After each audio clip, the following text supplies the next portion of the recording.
Kioto y el Acuerdo de París. También vamos a hablar de la destrucción de la capa de ozono y la contaminación del aire. Y un tema muy bonito en lo que es cívica, que es el patrimonio de la nación. Muy bien, vamos a avanzar porque también está un poco denso con esto de los patrimonios y quiero pasarles un pequeño videíto. Bien, vamos a iniciar entonces esta clase primero repasando así rápido, veloz, la composición y estructura de nuestra atmósfera. Bien, todos sabemos que la atmósfera, pues obviamente es una capa de gases y aerosoles, ¿no? Y que por su composición y estructura permite la vida en el planeta. Nuestra atmósfera básicamente es una atmósfera nitrogenada, ya que el 78% es nitrógeno y un 20% es oxígeno. El tercer gas con mayor presencia, de repente todos sabemos que nitrógeno y oxígeno, pero el tercer gas es este de aquí, que es el argón, con 0,93%. ¿Eso nos queda cuánto? Eso hace que solamente nos quede, ¿no?, un 0,07%, ¿no? Aparte del argón, ¿sí? Entonces, este 0,7% lo representan todos los demás gases que voy a mencionar, o sea, casi nada, ¿no? Pero ese casi nada, ellos tenemos en cantidades fijas, además de nitrógeno, oxígeno y argón, el neón, el helio, el criptón, el hidrógeno, el óxido nitroso y el xenón. Pero además tenemos los llamados gases variables, ¿no? Estos gases variables, el que existe en mayores cantidades es el dióxido de carbono, como observan la cifra, ¿no? ¿Seguido de quién? Seguido del vapor de agua con 0,001%. De ahí ya vienen, ¿no?, los gases antrópicos, de origen antrópico, como el metano, ¿no? Y también lo liberan, ¿no?, la descomposición de la materia orgánica, ¿no?, el metano, el monóxido de carbono, el ozono, el amoníaco, el dióxido de azufre. En referencia, ojo, a todos estos gases, la mayoría de ellos se encuentra ¿en dónde? Por eso digo, por su composición y estructura, porque la mayoría de los gases se localiza aquí, ¿no?, en esta zona de la baja atmósfera llamada troposfera. ¿Por efecto de quién? Por efecto que son atraídos ¿por quién? Por la gravedad terrestre, ¿no? Al ser atraídos por la gravedad terrestre, estos gases descienden y se localizan principalmente aquí en la troposfera, ¿no? Entre los gases más importantes se encuentra el nitrógeno, definitivamente, que es el componente esencial de los aminoácidos y de los ácidos nucleicos, como también es necesario para el crecimiento de las plantas. El oxígeno, sin duda, ¿no?, también el más importante porque permite la respiración y también facilita la combustión.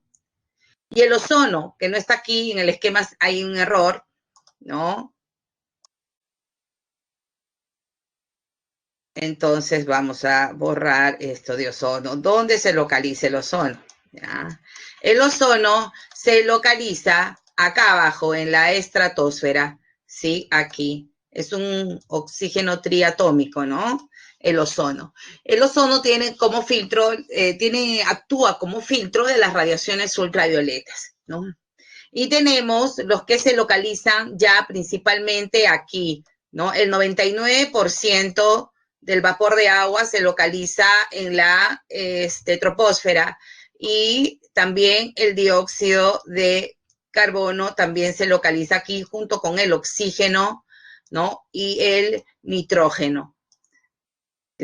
Estos dos gases, si bien es cierto, su proporción, sus cantidades son mínimas, al concentrarse casi al 100% en la troposfera, entonces actúan como termorreguladores de la temperatura, ¿no? Y ahorita lo vamos a analizar, esto de la termorregulación, ¿ya? Entonces, por su composición y estructura, ¿no?, la atmósfera, pues, permite la vida en el planeta. Los gases más importantes se concentran en la troposfera y la estratosfera, ¿no?, debido al ozono. Debo señalar que aparte de este ozono que está aquí en la estratosfera de parte natural, hay un ozono troposférico acá abajo, en mínimas proporciones, que es un ozono industrial, ¿no? Pero las mayores proporciones de forma natural se localizan aquí, ¿no? Además, debo señalar que nuestra atmósfera, pues, ¿no? Está totalmente electrizada desde esta parte de la mesopausa, un poquito debajo de la mesopausa, y toda la termósfera se encuentra totalmente ionizada en estado plasmático, lo que protege, obviamente, protege a la Tierra de todos los objetos extraterrestres que puedan entrar, ya que al encontrarse a altas temperaturas y totalmente electrizadas se volatiliza.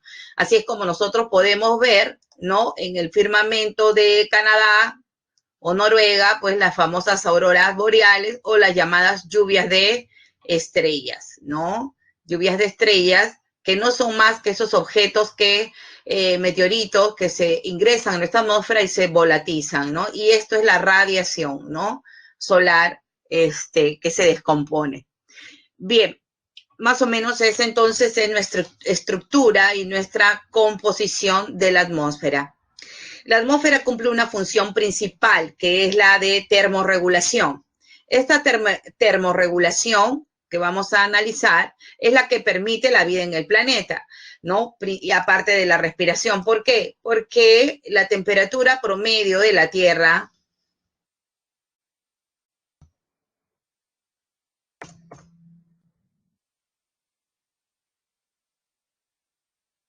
ya está. La temperatura promedio es de 15 grados. ¿Y por qué de 15 grados? ¿Por qué no 22 bajo cero? Por la presencia de nuestra atmósfera. En la zona llamada troposfera, que es la más baja, aquí, ¿no es cierto? En la llamada troposfera, se concentran, ya hemos dicho, dos gases. ¿Cuáles son esos dos principales gases? ¿No? Entonces, termorreguladores, el vapor de agua y el CO2, ¿no? Que de forma natural, pues, se encuentran en la baja atmósfera. ¿Qué hacen estos dos gases? ¿No? ¿Qué es lo que hacen? Pues bien, el Sol emite radiaciones, y aquí siempre se confunden en el examen. El Sol no emite radiaciones infrarrojas, por favor. El Sol emite radiaciones azules, por eso el firmamento se ve azul, ¿no? Cuando se dispersan, son dispersadas a lo largo de toda la troposfera, ¿no? Y celeste de día. Entonces, estas radiaciones azules del Sol llegan a la Tierra junto con las radiaciones ultravioletas A. Las radiaciones ultravioletas B, obviamente, son filtradas por la capa de ozono. Estas radiaciones que llegan del Sol son radiaciones de frecuencia larga. Al llegar a la Tierra, ¿sí? La Tierra absorbe toda esta energía, es absorbida y luego convertida en esta energía roja, que es energía calórica. O sea, es la Tierra la que emite radiaciones infrarrojas, no el Sol, por favor, ¿correcto? Al calentarse, la Tierra automáticamente está devolviendo, ¿sí? Está devolviendo estas radiaciones, ¿ya? Al espacio. Pero al encontrarse con el vapor de agua, ¿no? Al vapor de agua, aquí las nubes, ¿no es cierto? Y el CO2, estos se encargan de ¿qué? De absorberlas y luego dispersarlas, como ven, en diferentes direcciones a lo largo de la baja atmósfera o troposfera, ¿sí? Provocando lo que se conoce como un efecto invernadero natural, ¿no? Y eso hace que la temperatura pues sea de 15 grados. El clima terrestre depende de ese equilibrio, del equilibrio entre la energía que llega, la energía que sale y la energía que es dispersada por estos dos gases, ¿no? A eso se le conoce como efecto invernadero natural, ¿sí? Natural. Esto es lo normal, ¿correcto?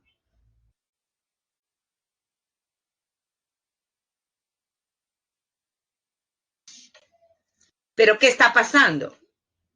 A partir de la industrialización, la revolución industrial, ¿no?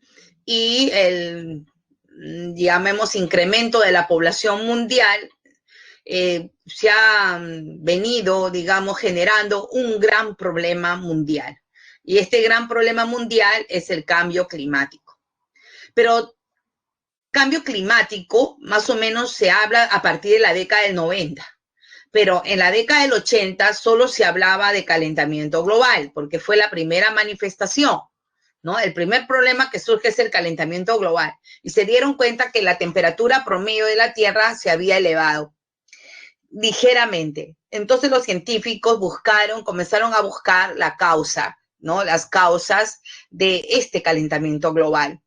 Y encontraron que el efecto invernadero natural se había alterado, ¿no? Generando un efecto invernadero antropogénico, en primer lugar, que lo vamos a explicar ahorita, y después explicamos las demás causas.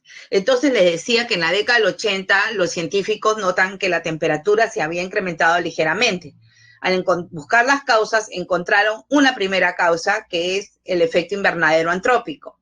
Es decir, que el efecto invernadero natural se estaba alterando. ¿Y por qué se estaba alterando? ¿No? Por la presencia de gases de origen antrópico, ¿sí? Estos gases son el CO2, el metano, el dióxido de nitrógeno y los llamados gases fluorados, ¿sí? Estos gases de origen antrópico, conocidos como gases de efecto invernadero, ¿no? Son los que están alterando el invernadero natural. ¿Por qué? Porque han incrementado la capacidad de la atmósfera de absorber las radiaciones infrarrojas que devuelve la Tierra y nuevamente, pero no el 100%, sino gran parte de ella es absorbida por estos gases y reenviada a la Tierra, ¿no? Entonces, la troposfera ya no solamente está recibiendo radiaciones solares, ¿no?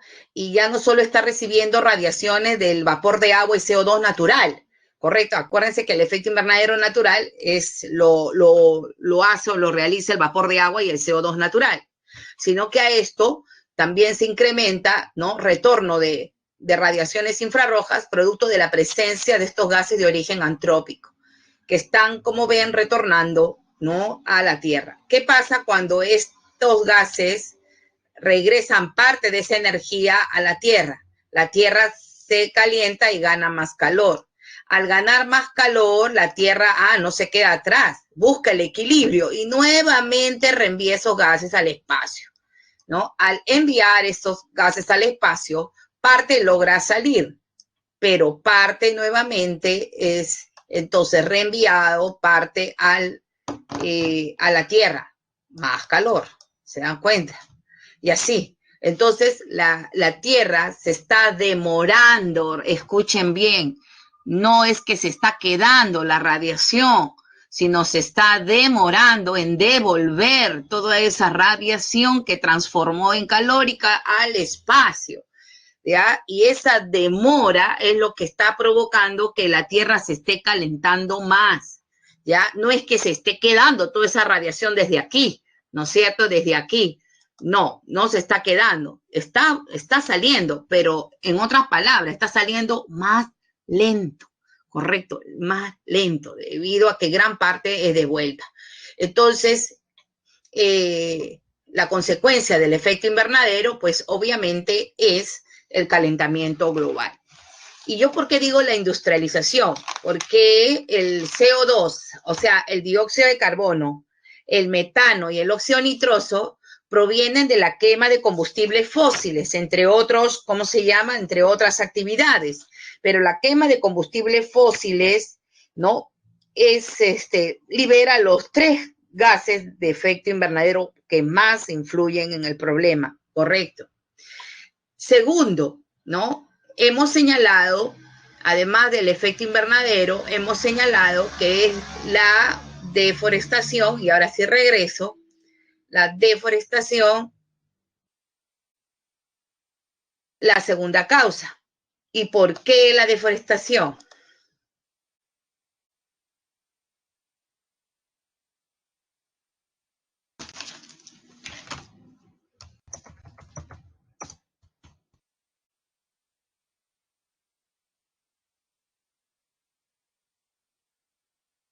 Miren, La quema libera CO2, CH4 y NO2, ¿sí? La quema de biomasa.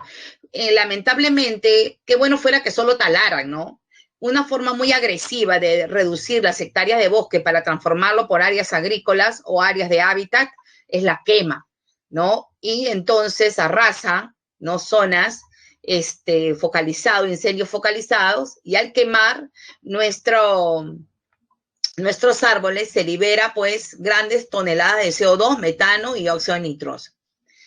Además, debo señalar que altera el ciclo del agua la deforestación, porque cuando yo talo, quemo y elimino grandes hectáreas de bosques, estos bosques cumplen una función, dos funciones principales en relación al problema.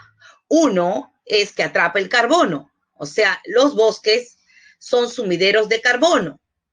¿Qué es un sumidero? Un atrapa carbono natural. ¿Y cómo lo atrapa, chicos? ¿A través de qué proceso? Me imagino que todos saben a través de qué proceso sí atrapa el carbono. ¿Me pueden decir en el chat?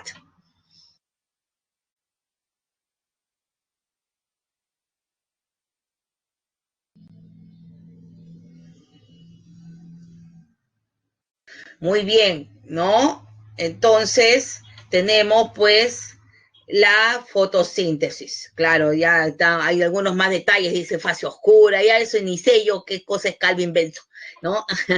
Entonces, de la fotosíntesis, ¿no es cierto? Bien, estos chicos son tromes, ¿no? Y entonces, miren, la quema libera lo que la planta se ha demorado, pues, imagínense, cientos de años en absorber, el hombre quema y en 15 minutos ya liberó todas esas toneladas de CO2. Pero además, ojo, los bosques generan, como el Amazonas, por ejemplo, yo voy a citar el del Amazonas, el bosque amazónico genera el 30% de sus propias lluvias. A ver, ¿cómo creen que genera el 30% de sus propias lluvias? ¿No? ¿Por qué? El bosque es capaz de generar su propia lluvia. ¿Alguien me puede decir o tienen alguna, no importa, alguna idea, ¿no? No es necesario que sepan, ¿no? Sino, a ver, la lógica, ¿qué te dice? ¿Por qué los bosques generan sus propias lluvias? ¿No? Nosotros hemos dicho en la clase pasada que los alisios, ¿se acuerdan? Que los alisios atrapan la humedad y chocan en las cordilleras y generan la lluvia, hay un retorno, ¿no es cierto?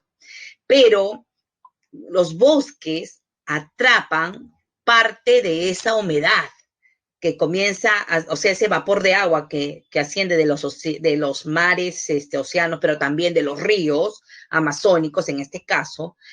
Parte de esa humedad es retenida por las plantas, atrapada, porque en la noche baja y se condensa, ¿correcto? Y yo les decía, ¿se acuerdan la clase pasada de las lluvias ocultas en Machu Picchu?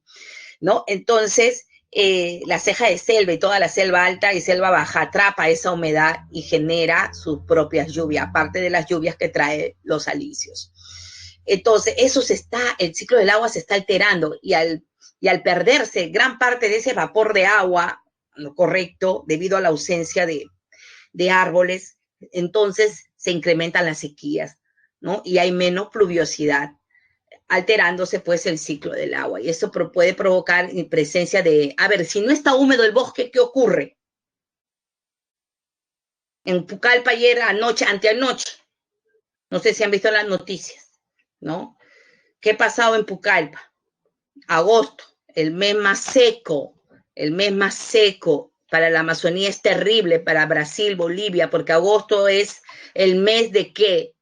¿Ah? ¿Quién está atento a las noticias? ¿El mes de qué? ¿Qué ocurre el año pasado? En Australia también ocurrieron, ¿no es cierto? Debido a la ausencia de lluvias, incendios forestales, exacto, porque se seca, ¿me entienden? Se seca, entonces no hay precipitación, entonces lamentablemente ocurren los llamados incendios forestales y antanoche ocurrió uno en Pucallpa, ¿no? Incluso cerca a la población, imagínense, cerca a los centros poblados. Entonces la deforestación por esa razón se convierte en una de las causas, ¿entendieron? Y tenemos la tercera causa, que es la alteración de la circulación atmosférica y oceánica. En otras palabras, más clarito, la alteración de los vientos y corrientes marinas. ¿sí? Entonces, nuestro ciclo de vientos, cuando hablábamos de fenómeno del Niño, ¿se acuerdan? Los alisios desaparecen, el anticiclón pierde fuerza, y al perder, es toda una cadena, porque el anticiclón pierde fuerza, los alisios pierden fuerza. ¿Quién impulsa la corriente peruana? El anticiclón. Entonces tampoco hay corriente. Y aparecen vientos que vienen de Australia, ¿no? Y corrientes cálidas hacia Perú, las llamadas ondas Kelvin. Todo se altera y se produce el fenómeno del Niño, el cual además es cíclico, pero ese ciclo se ha alterado porque ahora puede ocurrir un fenómeno del Niño cada 3 años. ¿Se dan cuenta? Y hay huracanes, hay tifones, ¿no? Hay lluvias torrenciales. Hace 20 días en China estaban nadando en agua, en Nueva York también, partes de Nueva York y la India, ¿no? Debido a las fuertes lluvias torrenciales que habían incrementado el caudal de los ríos, ¿no?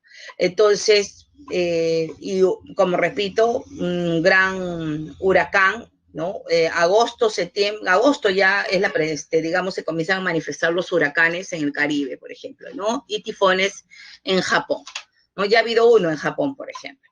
Entonces, estas son las 3 causas, ¿no? Las 3 causas del cambio climático, ¿no? El cambio climático es la alteración del clima mundial ocasionado por el calentamiento global, ¿no? Y se señala como las 3 causas estructurales: el efecto invernadero, entonces, ¿no? Antropogénico, la deforestación y la alteración de la circulación atmosférica y oceánica, o sea, de los vientos y corrientes marinas. ¿Alguna pregunta hasta acá?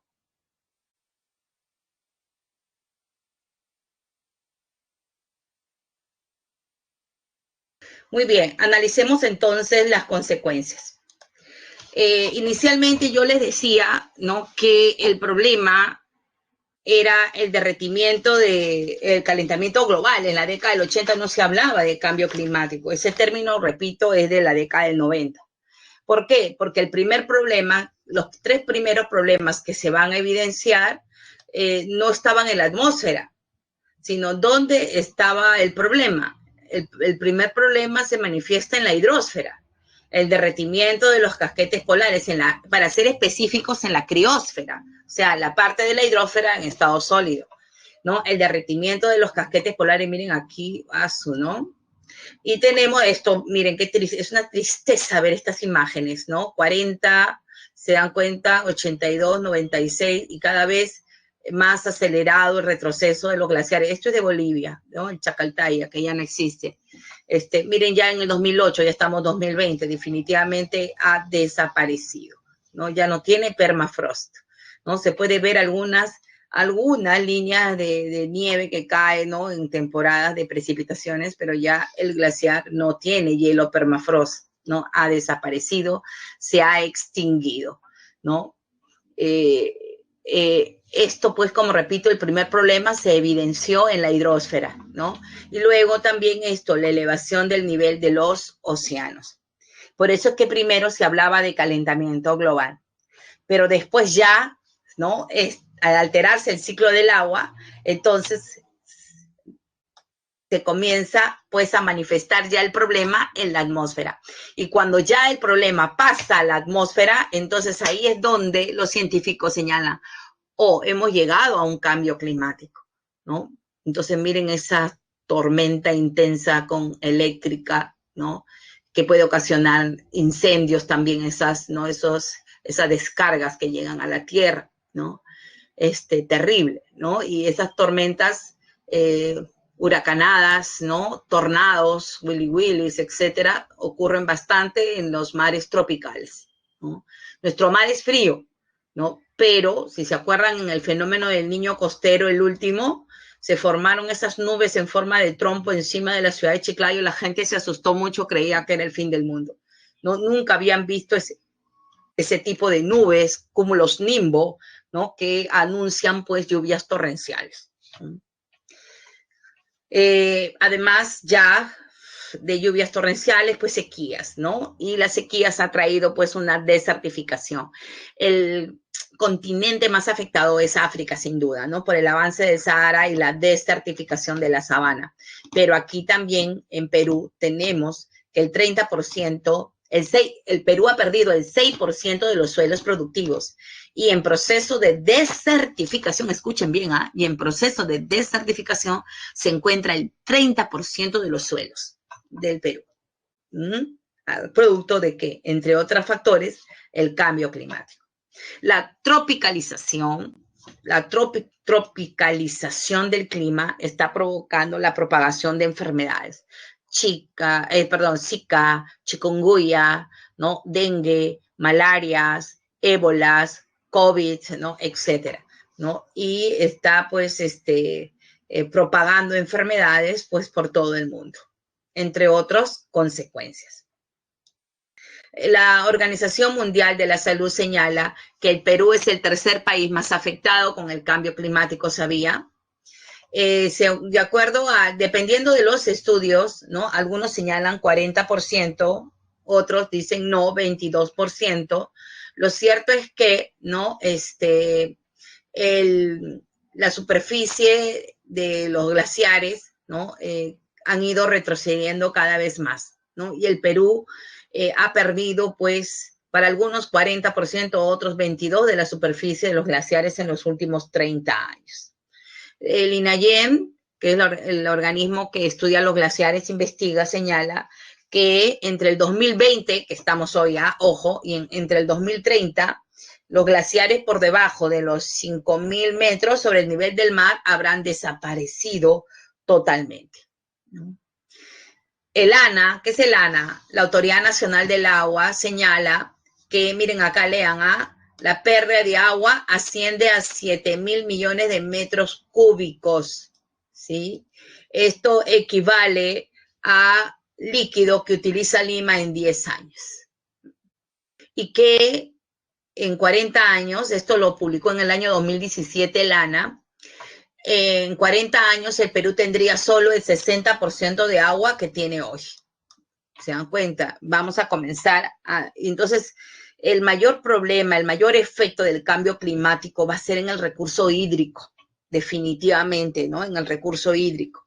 Y no solo la población directamente, ¿no? Por el abastecimiento de agua a las ciudades se va a ver afectada, sino también la agricultura, la ganadería, ¿no es cierto? Por eso es que ya en el Perú, ¿no? Todos los años se registran pérdidas de los cultivos. Los más vulnerables son el maíz, la papa y el arroz que necesita tanta agua, ¿no? Pero la pesca también se ve afectada, ya que la fauna de los mares se ve afectada con el calentamiento. Nuestra fauna es una fauna, o sea, nuestros peces en el mar y otros animales son de aguas frías. Entonces, al calentarse el mar mueren. Algunos para sobrevivir se profundizan mucho más o se van hacia el sur, ¿no? Buscando aguas más frías, pero los que no pueden, mueren, ¿no? Y en las costas encontramos ese panorama. Esto es Tumbes, ¿no? Esto es Tumbes, en la época del fenómeno del Niño. Pero cuando ocurre un incendio forestal, imagínense de envergadura, ¿ya? Como el que ocurrió el año pasado en Brasil, Bolivia y también en algunas partes de Perú, pues digamos, mueren gran cantidad de animales, pero también se pierde mucha flora.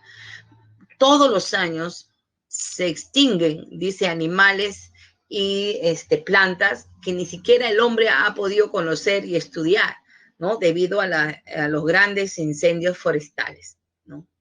Ya algunas poblaciones de algunos animales prácticamente están en peligro de extinción. El Perú tiene una lista, ¿no? Una lista de animales en peligro de extinción, lo vamos a ver en áreas naturales protegidas, biodiversidad.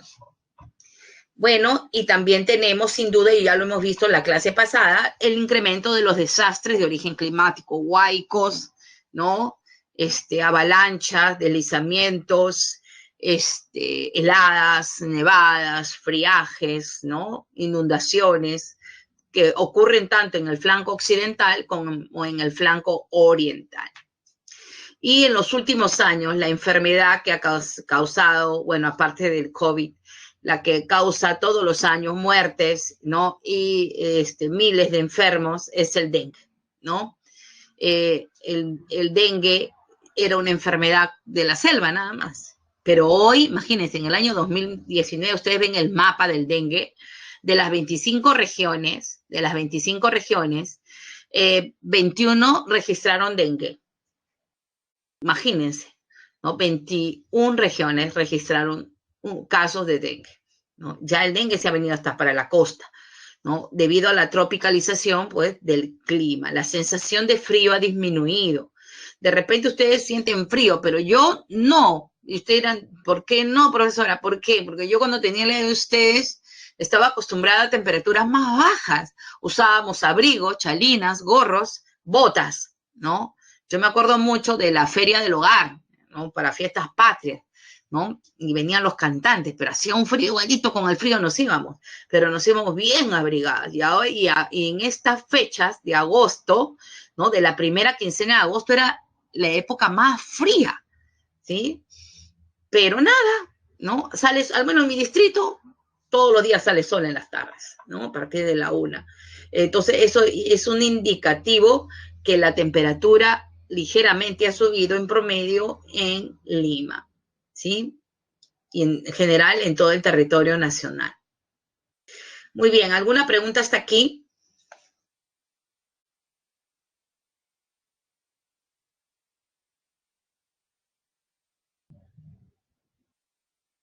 El calentamiento global es un problema mundial, no local, ¿correcto? En primer lugar, ¿no?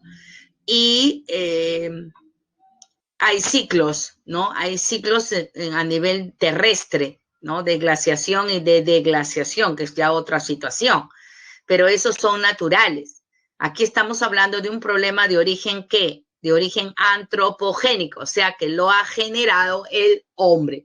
Y eso es de esta época, ¿no? Hay teorías que dicen que no, que eso es parte del ciclo natural de la Tierra, pero, ¿no? Quienes defienden esta, digamos, existencia de este gran problema, obviamente señala como causas antropogénicas, ¿sí? Antrópicas, el hombre. Y esto es en los últimos, entonces desde como repito, de las décadas de 1970, 78, 79 ya se hablaba de eso, ¿no? Bien, como yo les decía, ¿no? Antes de 1990 se hablaba de calentamiento global.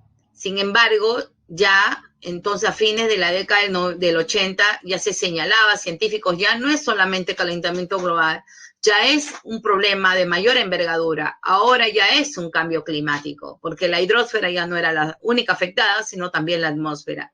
Es así que en 1992 se reúnen en la Cumbre de la Tierra, ¿no? Los representantes, pues, de los estados. Y se adopta la Convención Marco de las Naciones Unidas sobre el Cambio Climático. Esta Convención Marco, ¿sí? Es la respuesta mundial al problema del cambio climático. Actualmente lo integran 196 países y el objetivo principal es, dice aquí, estabilizar las concentraciones de gases de efecto invernadero en la atmósfera, situándolos en un nivel que impida, obviamente, la interferencia humana en el sistema climático. Entonces, estabilizar las concentraciones de estos gases de GEI, ¿no? Para que no tenga un efecto en el equilibrio del sistema climático. La convención entró en vigor en el año de 1994. En el año 1997, en la conferencia de las partes, o sea, de los estados que en esa época formaban parte, porque ahora es 196, a partir de 1992 se consideró, pues, y entró en vigor en 1994.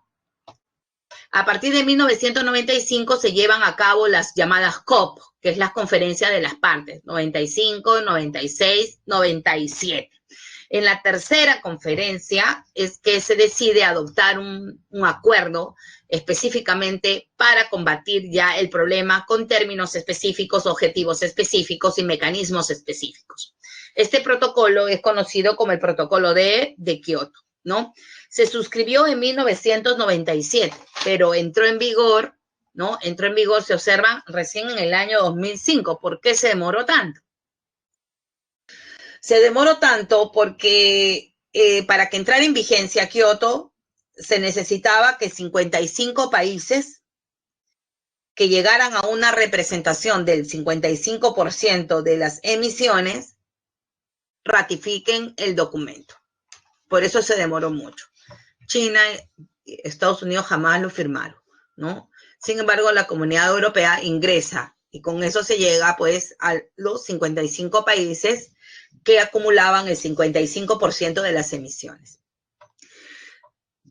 ¿Cuál era el objetivo de Kioto? ¿Cuál fue? ¿No? El objetivo de Kioto era que los países, los mayores emisores, reduzcan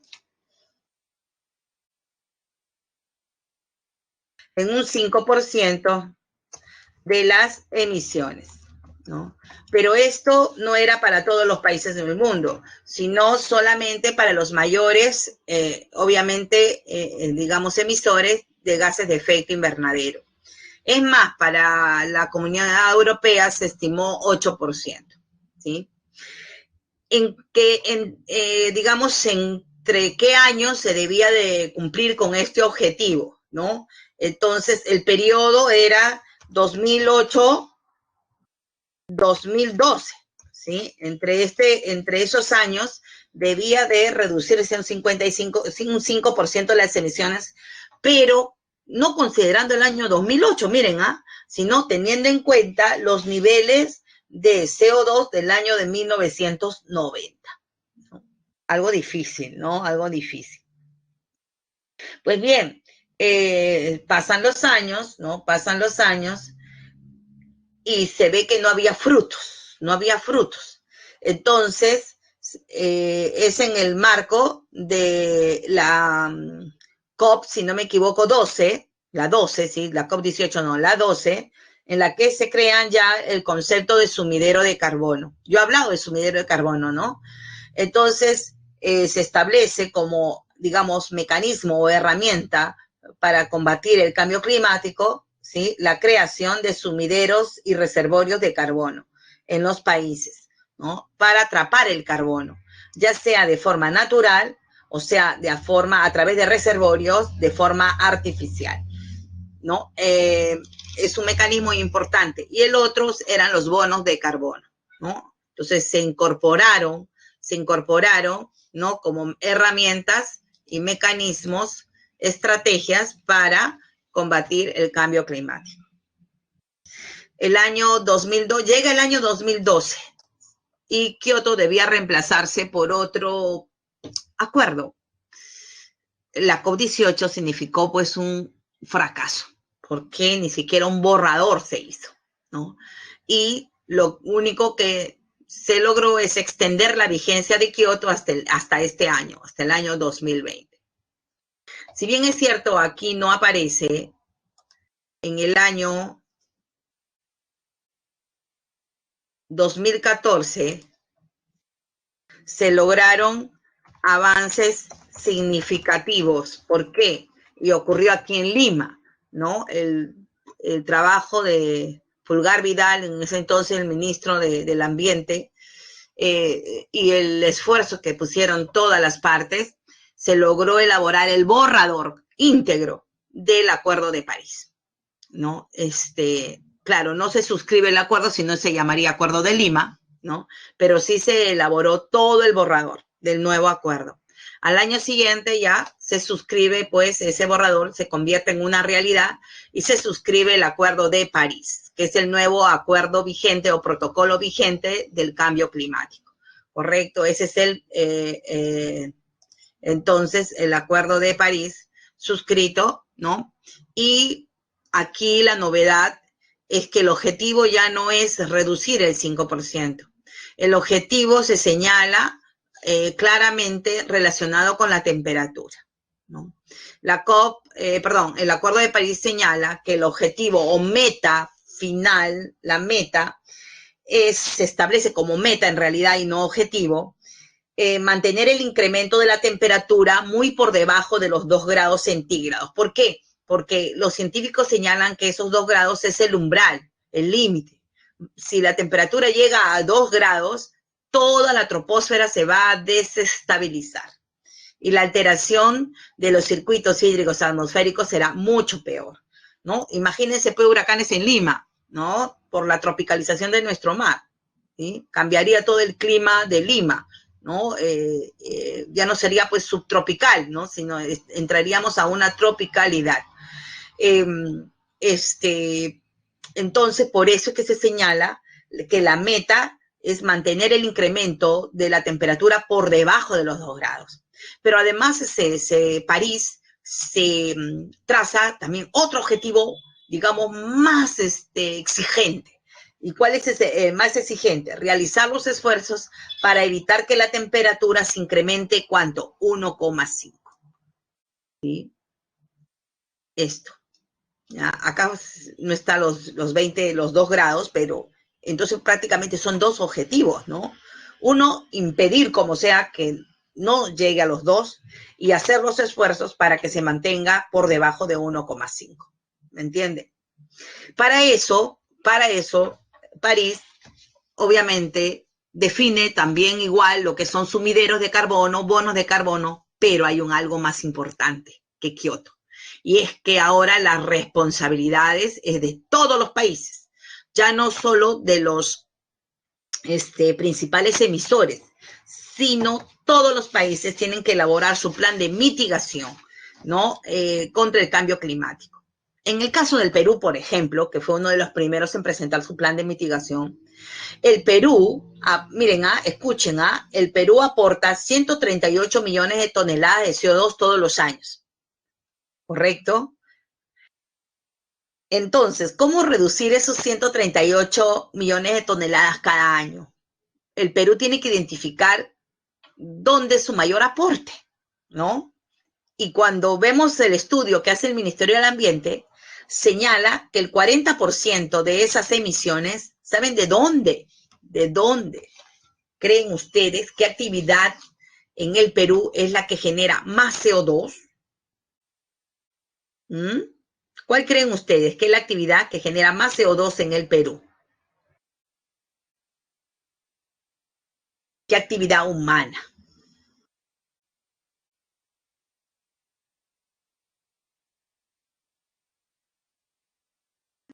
La agricultura, la minería, la minería. A ver, ¿qué más? El transporte, la ganadería también, ¿no? El sector energético, la energía eléctrica también, ¿no? Todo el sector energético, ¿no? Todo lo que es el sector energético, parque automotor, electricidad, ahora que estamos usando laptop, ¿no? Entonces libera grandes toneladas de CO2, ¿sí? Pero les voy a decir algo, que ninguna de esas actividades es, claro, todas generan CO2, ¿ya? Pero no es. ¿Saben cuál es? No es una actividad económica, en realidad, pero sí es una actividad humana. ¿Cuál es?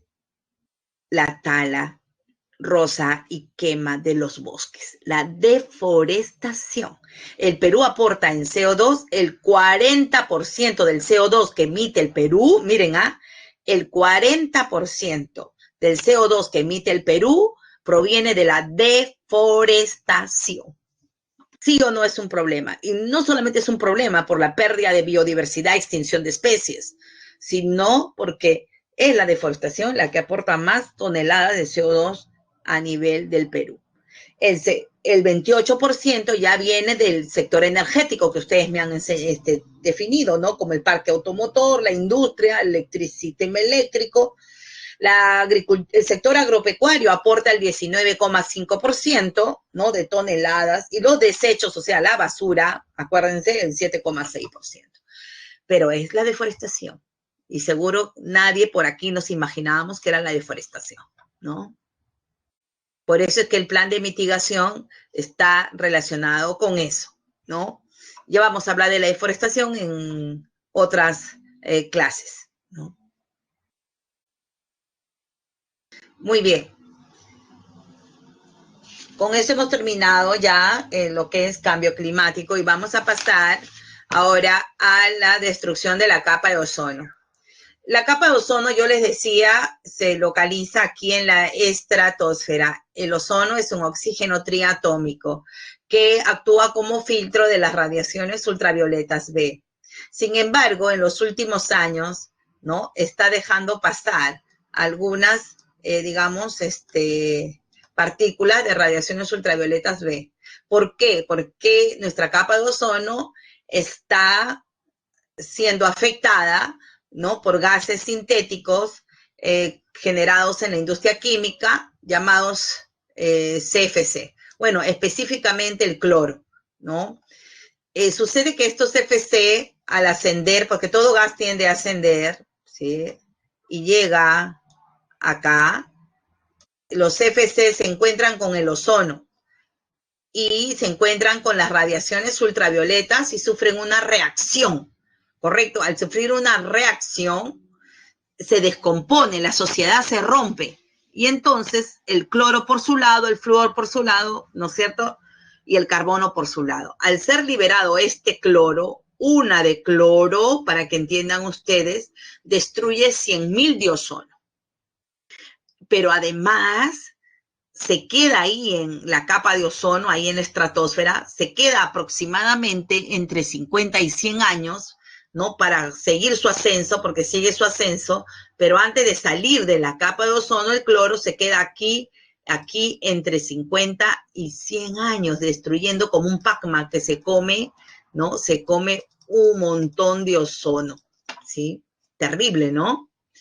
Y esto se evidencia mucho más en la Antártida, ¿no? En donde parece que hubiera un agujero, y también en el Ártico por efecto de la gravedad terrestre, ¿no? El cloro es atraído hacia esa zona, pero además, sobre todo en la Antártida, donde ¿cómo se llama? Cuando llega en septiembre, se forma como un vórtice, así, miren, se forma como un vórtice en el Antártico, este vórtice, ¿sí? De vientos, acá, vientos fríos, y al interior de este vórtice que se forma hasta llegar hasta la tropopausa y estratosfera, ¿no? Este vórtice, imagínense, llega hasta la estratosfera. Ahora, ¿por qué? Deben de entender que nuestra atmósfera tiene menos espesor en los polos debido a la gravedad y se expande en la zona ecuatorial. Y entonces en las zonas polares tiene menos, digamos, altura, ¿no? Por eso es que rápidamente este vórtice alcanza la estratosfera. Y al interior de este vórtice, al interior, el ozono que se encuentra al interior de este vórtice es destruido rápidamente por el cloro, ¿sí? Es atacado por el cloro que también se activa, ¿no? Con las radiaciones solares. Por eso es que esta toma la hacen en septiembre, cuando llegan los rayos solares a la Antártida y se forma este vórtice. Por eso es que algunos científicos dicen, no, son características propias de la Antártida, ¿no? Y entonces ese vórtice se cierra, después cuando se va la luz solar se cierra. Pero en general la capa de ozono está cada vez más delgada, ¿no? Los científicos señalan que recién para el 2030, si se deja de emitir, ¿no? los CFC al 100% en todo el mundo, estos agujeros recién se van a cerrar, entre comillas agujero, en el del Ártico en el 2030 y el del Antártico en el 2060 todavía, imagínense, ¿no? Bueno, la comunidad internacional, digamos, también ha tomado acciones y en 1987 se firma aquí el protocolo en Canadá, el protocolo de Montreal, el cual entró en vigor en 1989. El protocolo de Montreal tenía un objetivo y una meta. El objetivo era reducción gradual de los CFC, ¿no? Y la meta era su eliminación para el 2010, final. ¿Pero qué ha pasado? ¿Por qué entonces si al 2010 debíamos ya nadie fabricar 2000, ¿no? CFC, todavía tenemos un agujero grandazo, ¿no? Se ha recuperado poco, dice, ¿no? ¿Por qué? Porque todavía en China, pues los chinos, ¿no? Las fábricas provinciales de algunas provincias de China todavía siguen usando CFC, que es mucho más barato. El gobierno chino, en la última reunión de las partes, allí también se tocó el tema, se ha comprometido en tomar medidas más drásticas de fiscalización de estas fábricas. Pero mientras que los chinos sigan no usando CFC, entonces no se va a terminar de regenerar nuestra capa de ozono. ¿Cuáles son las consecuencias? Obviamente la amenaza para la vida, las enfermedades de cáncer a la piel y órganos blandos, cataratas, pero no solamente los seres humanos son afectados, también los animales, ¿no? Y también las plantas con la alteración del fitoplancton. Y además, obviamente, ¿no?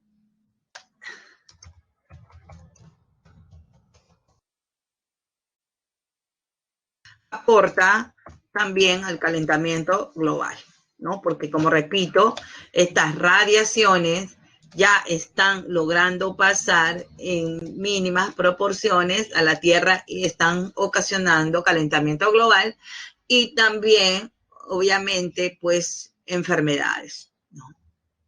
Muy bien, seguimos. Otro gran problema mucho más cercano de todos los días. Los invito por un tour por Abancay a ver a las 12 del día, ¿no? Entonces, en fiestas navideñas, en tiempos normales, no tiempos de pandemia, ¿no? Yo recuerdo mucho una vez que me mandaron a reemplazar a un profesor a San Juan del Lurigancho. Bueno, me fui tempranito, no había mucho tráfico, ¿ya? Pero cuando regresé a las 12, regresé de San Juan del Lurigancho, tenía que pasar por todo Vice, Próceres, de ahí a Bancay. Ya cuando llegué a Próceres me sentía con mareos, ¿no? Ganas de arrojar, me dolía la cabeza. Me tuve que bajar del micro y terminé arrojando por los altos niveles de contaminación a esa hora. Yo no estaba acostumbrada, mi cuerpo no estaba acostumbrado a esos niveles de contaminación y obviamente colapsé, ¿no? También sufro mucho cuando me voy a Ancón, cuando me voy a Santa Rosa y a pasar el verano, ¿no? A la casa de playa familiar y paso también por toda la Panamericana Norte. Sufro con los dolores de cabeza. El tráfico es, los que vienen por allá no me dejarán mentir, ¿no? Que la contaminación es, pues, si hablamos de Lima, Lima está dividida en 5 sectores, ¿no? Y aparte el Callao. Entonces, el cercado de Lima, el cono norte, ¿no? Y toda Lima Este, o sea, la zona de San Juan del Lurigancho, son las zonas más contaminadas, ¿no? Ya Lima Sur es menos contaminada y Callao menos contaminado.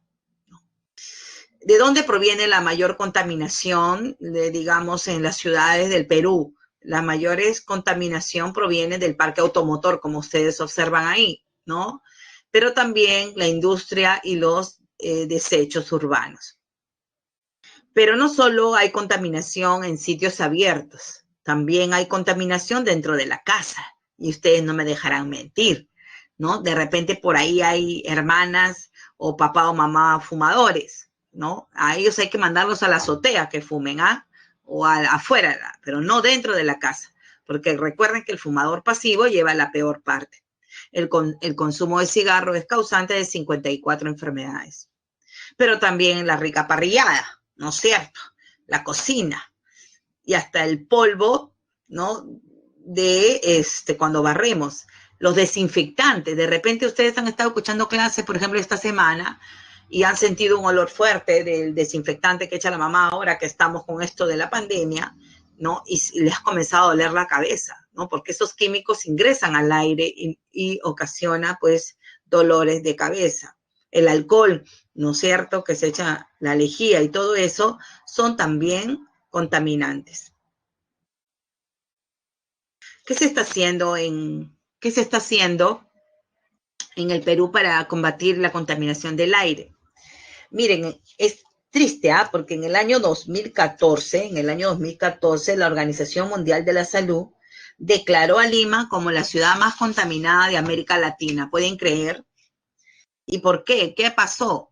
Pasó que los estándares de calidad ambiental eran muy altos, ¿no? O sea, en el Perú se establecieron estándares de calidad ambiental del aire para el óxido de azufre, el dióxido de nitrógeno, para el ozono, el plomo y el sulfuro de hidrógeno. Pero los valores eran muy altos, o sea que se permitía emisiones de estos gases, digamos, hasta estas cantidades, ¿no? Entonces la Organización Mundial de la Salud dijo, con estos estándares, pues ustedes se han convertido, por permitir esas emisiones, esas cantidades, ustedes se han convertido en la ciudad más contaminada. En el año 2017, entonces se da esta ley, esta nueva Ley General del Ambiente, y se establecen estándares más abajo, correcto, permitidos, ¿no? Para estos gases. Con eso, pues, se ha ido disminuyendo los niveles de contaminación, pero igual siguen siendo altos, ¿no? Así pues, tenemos varios instrumentos. En primer lugar, pues, los llamados SECAS, ¿no? Que son los estándares de calidad ambiental, son indicadores numéricos, ¿ya? Que miden la concentración de los gases. Para cada gas establecido una determinada cantidad, ¿no? Posible, pero si supera esa cantidad o ese estándar o ese indicador, entonces ya estamos señalando que hay síntomas de contaminación. Puede haber emisiones de óxido nitroso, monóxido, etcétera, pero solo en cantidades que establecen los SECA. Si supera esos indicadores, entonces ya se señala que es una ciudad contaminada. Un estudio del año 2015 señala, ¿no?, que de las 25 capitales de las regiones, 19 superaban los estándares de calidad ambiental, imagínense, ¿ya? Toditas estaban contaminadas. Lima, obviamente, en primer lugar. Luego se ha creado, además de los estándares de calidad ambiental para el aire, también hay para el agua, por si acaso. También se ha establecido otro instrumento que es el límite máximo permisible. También es un estándar, es un indicador, ¿ya?, que mide la emisión de gases, ¿ya? Esto ya no es que mide la concentración, sino mide la emisión, ¿no? Entonces, y estos LMP se establecen para las actividades económicas, no para las ciudades como los SECA. Los SECA se establecen para las ciudades, centros poblados. En cambio, los límites máximos permisibles se establecen para las actividades económicas. De tal manera que la minería, por ejemplo, tiene su límite máximo permisible de emisión de gases. La industria cervecera tiene sus LMP. La industria textil tiene sus LMP. La industria de harina de pescado, aceite de pescado, tiene sus LMP. Todas tienen sus LMP, sus límites máximos permitidos de emisiones de gases. Si superan esos límites, inmediatamente la OEFA, que es el órgano de fiscalización ambiental, ¿no?, va a sancionar, correcto, a la empresa si es que supera esos límites máximos permitidos. Bien. ¿Qué entidades se encargan de monitorear, evaluar y fiscalizar, ¿no?, con relación a la calidad del aire? Tenemos a DIGESA y CENAMI, que realizan el monitoreo en las zonas de atención prioritaria, o sea, las llamadas ZAPs. Las ZAP son ciudades con mayores niveles de contaminación. Hay una lista, entonces, ya no solamente capitales, sino ciudades en general, creo que son 32, las ciudades que han sido declaradas como ZAP, zonas de atención prioritaria. En estas zonas el monitoreo es permanente de los niveles de contaminación. Además, tenemos a las direcciones regionales de salud, que evalúan la calidad del aire en sus respectivas cuencas atmosféricas, ¿no? Entonces, donde no han sido declaradas como ZAP, entonces lo realiza quien lo realiza DIRESA. Y tenemos la OEFA, que verifica el cumplimiento de los estándares de calidad ambiental y el LMP, ¿no? Si como órgano fiscalizador, la OEFA también controla y sanciona en materia ambiental. ¿Sí? Bien. También ese mismo estudio de 2015 señala que los principales contaminantes en el Perú son el monóxido de carbono, que proviene del parque automotor, el dióxido de azufre, que viene del parque automotor, el dióxido de nitrógeno, que proviene del parque automotor, principalmente,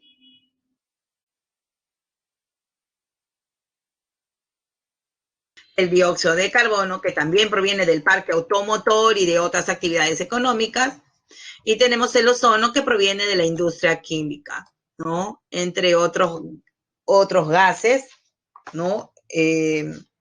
Como digamos, el dióxido de azufre. Ah, no, si el dióxido de azufre sí está, ¿no? También la industria metalúrgica también es altamente contaminante, ¿no? Y proviene las mayores emisiones de plomo y dióxido de azufre, ¿no? Las mayores emisiones de plomo y dióxido de azufre también provienen de la industria metalúrgica. En las ciudades es el parque automotor. La mayoría de las ciudades, la actividad que más contamina en las ciudades es el parque automotor.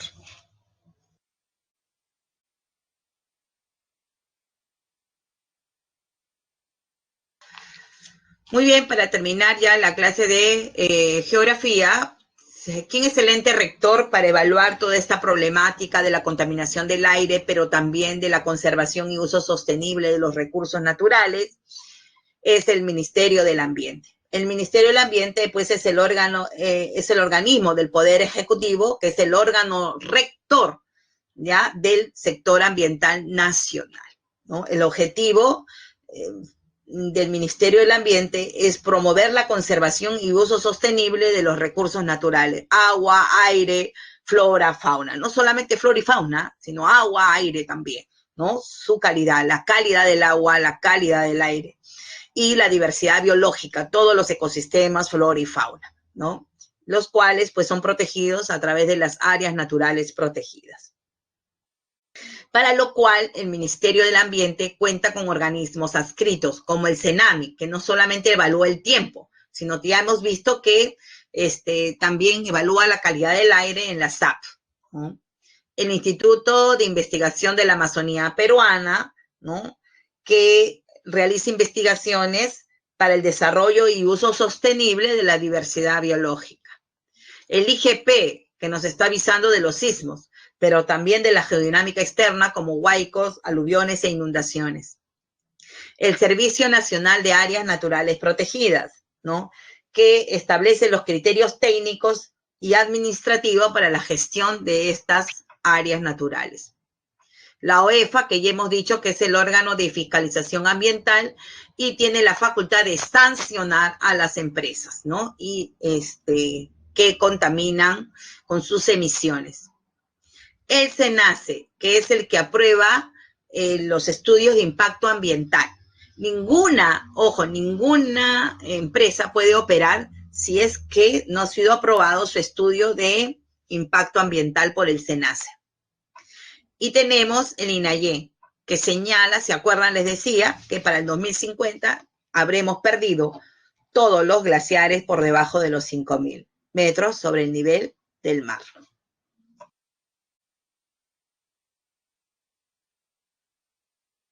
Bien, aquí tenemos, acá al revés, ¿no?, la basura y las ladrilleras, ¿no?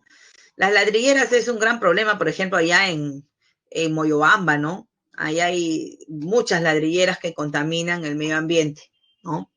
Y en Chilca también tenemos acá las refinerías de Talara, las refinerías petroleras, ¿no? Y las refinerías de cobre, por ejemplo, en Hilo, ¿no? Bueno, y la basura, el parque automotor en general son actividades contaminantes.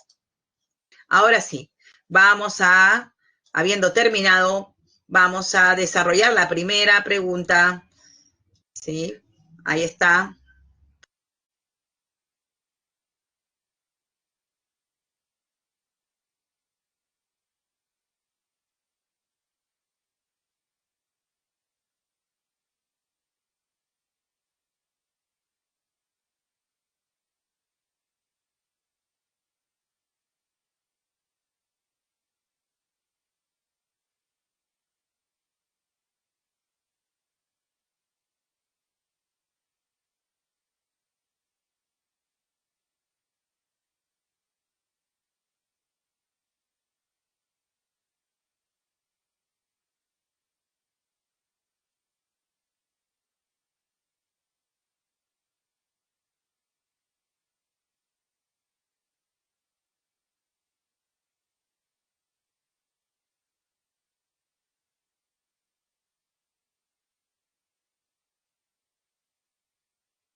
Muy bien, veo que la mayoría ha contestado, ¿no? Correctamente, ¿no? Los animales, pues, a través de la materia orgánica, ¿no? Entonces, emiten demasiado metano, ¿no? A ver, otra. A ver, esta.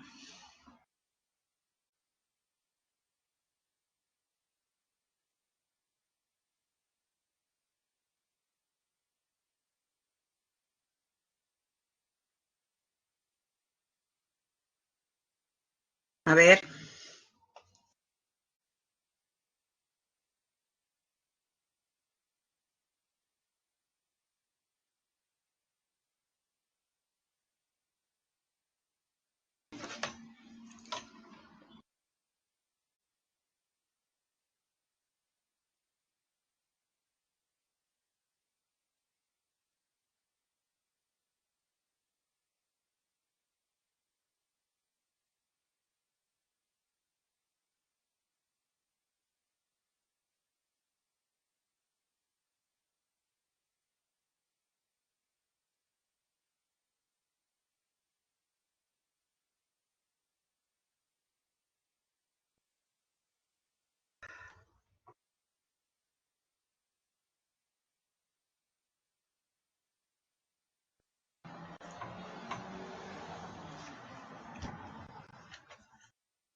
Los secas, la UEFA no sanciona a nadie porque no se cumplen los estándares, porque los estándares se miden, Natalia, a las ciudades. Lo que sanciona es con relación a los LMP, que son los límites máximos permitidos. Ahí sí, si alguna empresa está emitiendo mayor cantidad de esos gases de los niveles permitidos, entonces ahí sí la UEFA pues sanciona.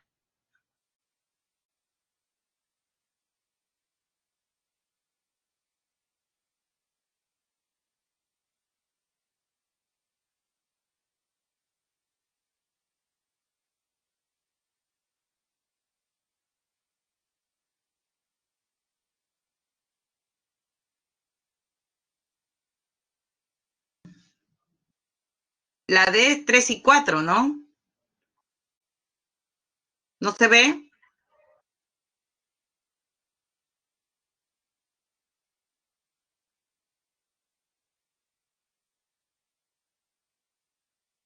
Bien, a ver, mostramos ya.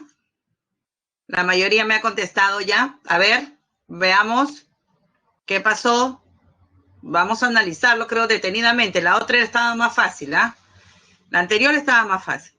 A ver, ¿qué pasó aquí? Tenemos la alternativa D, que era 3 y 4, ¿no? 3 y 4 era la alternativa D. Ya, la mayoría contestó la D. C5, en todos hay respuesta. Veamos, vamos a leer. La atmósfera modifica la distribución del calor en la superficie de la Tierra. Solo, dice, solo. Sí modifica en la superficie, pero no solo, porque en toda la troposfera, correcto, que es toda esta zona de aquí, toda esta zona de acá, es la llamada troposfera. Esto es la superficie terrestre. Y es cierto, pero también en toda la troposfera se genera el efecto invernadero, ¿correcto? Entonces, al decir solo, ya la fregó, ¿no? Entonces será falso. ¿Me das cuenta? La energía del sol que llega a la superficie de la Tierra, esta radiación. Ah, aquí sí, los que han marcado la 2 como correcto. A ver, la 2, ahí sí, si estuvieran en el aula ya les hubiera disparado ya, ¿no? Porque lo primero que señalé, ¿qué señalé? ¿Quién emite la radiación infrarroja? ¿Ah? ¿Quién emite la radiación infrarroja? A ver, contesten.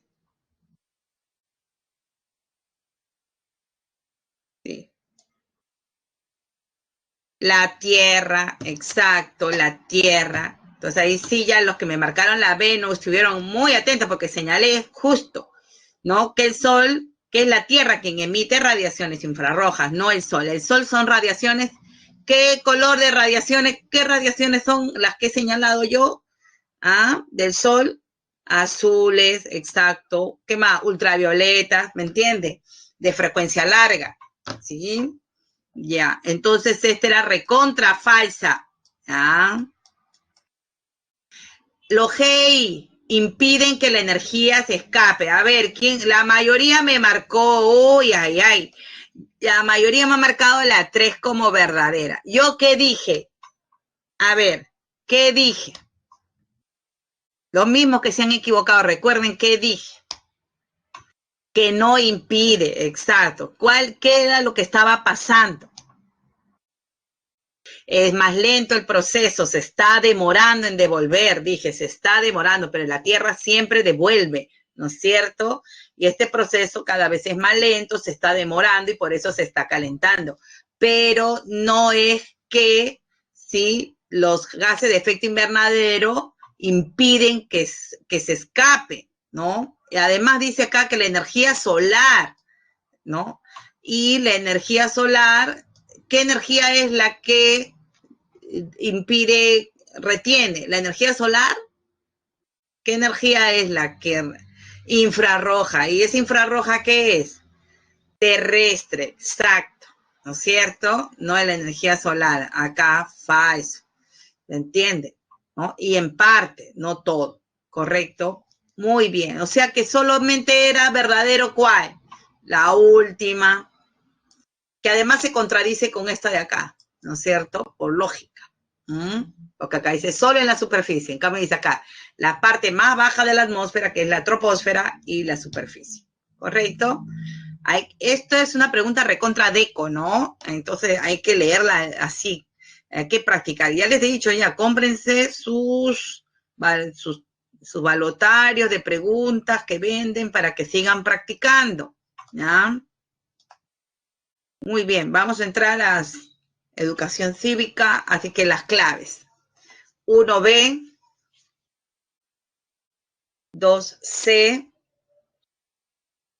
3D y 4C.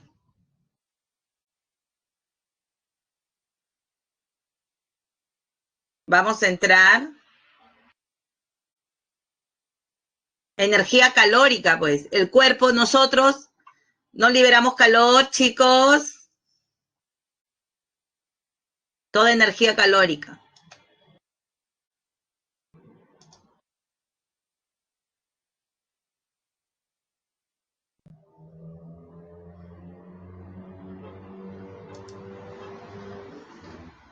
Muy bien, dejamos geografía y ahora pasamos a la valoración, conservación y defensa de nuestro patrimonio cultural y natural, ¿sí?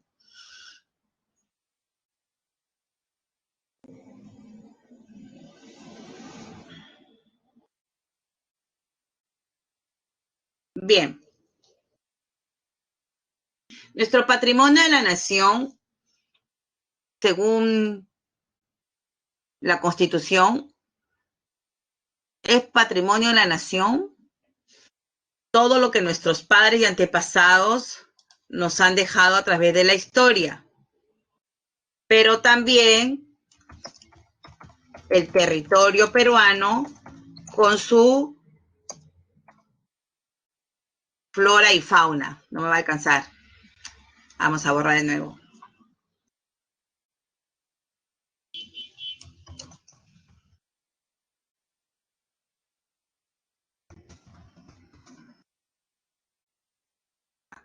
Y también el territorio peruano con su flora y su fauna, sus ecosistemas, ¿no es cierto?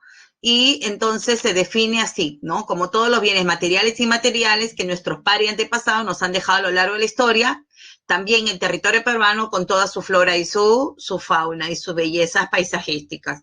Por eso es que el patrimonio de la nación se divide en dos grupos, el cultural, ¿no?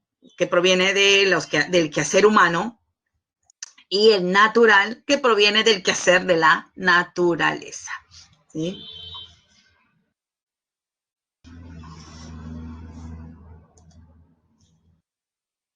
Hablemos en primer lugar del patrimonio cultural. El patrimonio cultural ha sido, digamos, regulado por ley, esta ley es la 28296. En esta ley se señala que el patrimonio cultural es toda manifestación del quehacer humano, material o inmaterial, que tiene un valor y significado paleontológico, arqueológico, histórico, social, por ejemplo, una costumbre, ¿no? Una fiesta, ¿no? Entonces, costumbrista, antropológico, tradicional, religioso, las tradiciones, ¿no? Usos, costumbres y tradiciones, religioso, una fiesta religiosa como la del Señor de los Milagros, ¿no? La peregrinación a la Cruz de Chalpón, por ejemplo, etnológico, étnico, nuestras comunidades nativas, ¿no? Científico, tecnológico o intelectual. Pero además señala que sea expresamente declarado como tal, es decir, cuando dice expresamente declarado como tal, quiere decir que el Ministerio de Cultura le emite una resolución, correcto, ministerial, declarándolo como patrimonio la fiesta de Santa Rosa de Lima, correcto, y entonces emite una resolución ministerial, pero también sobre el cual exista la presunción legal de serlo. O sea, si el patrimonio cultural está constituido, por ejemplo, por todo aquel bien arqueológico, si, por ejemplo, están haciendo una excavación para colocar gas, instalar gas natural, correcto, y en esas excavaciones encuentran un yacimiento de cerámicas, correcto, prehispánicas, automáticamente se asume por presunción legal, porque la ley lo está definiendo así, que es patrimonio, y no me lo puedo quedar, pues, ¿no? La empresa, no, yo lo encontré, es mío, no, porque ya ha sido, la ley establece que todo resto arqueológico es patrimonio, sin necesidad de que emita pues una resolución ministerial. Eso es lo que se conoce como presunción legal, amparado por ley, ¿correcto?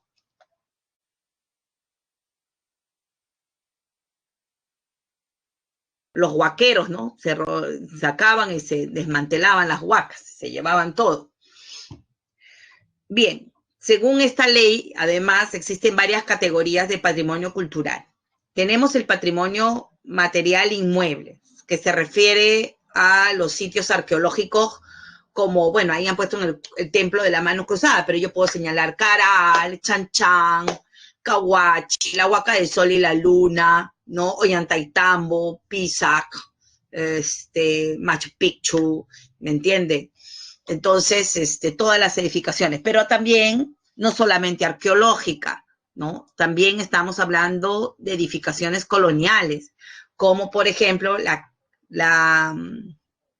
Casa de Bolognesi, que ahora es un museo de los combatientes del Morro, la Casa Osambela, ¿no? Entonces, tenemos las iglesias, las catedrales de Lima, del Cusco, de Arequipa, que han sido declaradas como patrimonio inmueble. Estas edificaciones son consideradas, en general, todas agrupadas, a ver, todas estas de acá son históricas. ¿Sí? En cambio, ¿no? El resto antes de la llegada de los españoles es arqueológico. La casona de San Marcos, la belleza de la casona de San Marcos, ¿no? El patrimonio material mueble, ¿no? Entonces tenemos todos los objetos. Igual se clasifican en dos, arqueológicos antes de la llegada de los españoles, históricos después de la llegada de los españoles. Así tenemos pues los huacos retratos, por ejemplo, los huacos eróticos, los mantos paracas, ¿no? Arqueológicos. La escultura de la muerte, la pintura de Baltasar Gavilán, la escultura de Santa Rosa, etcétera, son históricos. ¿Entiende? Las monedas, ¿no? Entonces, antiguas, del aniversario, del centenario, por ejemplo, del centenario de la independencia, ¿no? Estas son monedas que tienen un valor histórico. Tenemos inmaterial, ¿no? Inmaterial, conocido como cultura viva, que comprende todas las costumbres y tradiciones que se han transmitido de generación en generación. el folclore, la medicina tradicional, ¿no? El arte popular, las leyendas, ¿no? Las costumbres, la gastronomía, también incluye, ¿no? Como patrimonio, la música, nuestro himno nacional, ¿no? Como parte de nuestro patrimonio inmaterial, las técnicas, ¿no?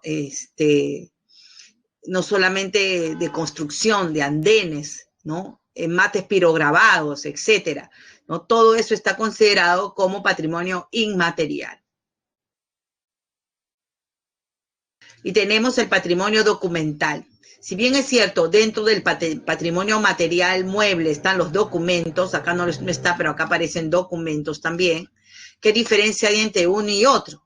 Pues se le define como patrimonio documental ya específico aquellos que se encuentran en el Archivo General de la Nación e instituciones similares como la Biblioteca Nacional, ¿no? Entonces, y bibliotecas específicamente, ¿no? Como la franciscana. Todos esos documentos han sido declarados como patrimonio documental.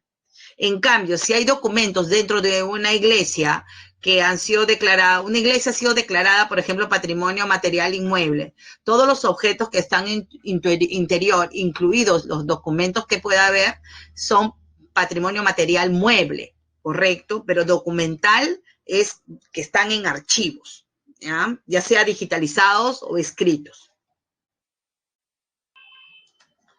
Y tenemos el patrimonio subacuático, aquel que está, ¿no? Que ha estado sumergido por lo menos durante 100 años, ¿ya? Como la goleta de la Covadonga aquí en Chancay, ¿no? O parte de una construcción inca, perdón, eh, ¿cómo se llama? Mesuros, es antes de los incas en el altiplano, no se me fue, a los Collas. Hay una ciudadela semi hundida debajo del lago Titicaca, ¿no? Que se han encontrado. Entonces, estos objetos, ya sea infraestructura o sea objetos, son declarados como patrimonio subacuático. Y tenemos el patrimonio industrial, que se refiere a los bienes muebles e inmuebles. Es cierto que son materiales, pero en relación a la actividad industrial, ya sea adquiridos o producidos, ¿no? Ya sea mueble o inmueble. Inmueble, por ejemplo, inmueble, nuestra central hidroeléctrica de Santiago Antúnez de Mayolo, la más antigua y más grande del Perú, declarado como patrimonio industrial del Perú. Muebles, como la primera máquina de rayos X, ¿no? Y tenemos también, por ejemplo, entre otros, el primer ascensor, que está en un edificio Roosevelt, o el primer tranvía que está en el Parque de las Leyendas. Esas son entonces las categorías que tenemos. ¿Quién es el encargado de custodiar, cuidar, ¿no? Y también regular todo lo concerniente a nuestro patrimonio cultural?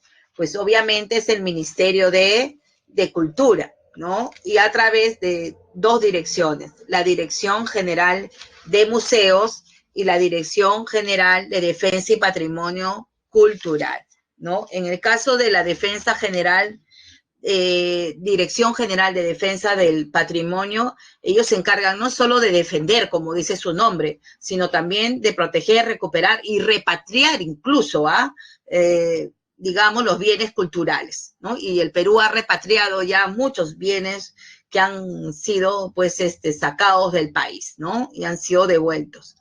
Y tenemos la Dirección General de Museos, ¿no? Que se encarga, obviamente, de la gestión de los museos, pero también de proteger y conservar y difundir, pues, los bienes muebles integrantes de nuestro patrimonio, ¿no? Tenemos el Museo de la Nación, tenemos el Museo de Historia, ¿no? De Arqueología e Historia en Pueblo Libre, por ejemplo. Y tenemos muchos museos de sitio, ¿no?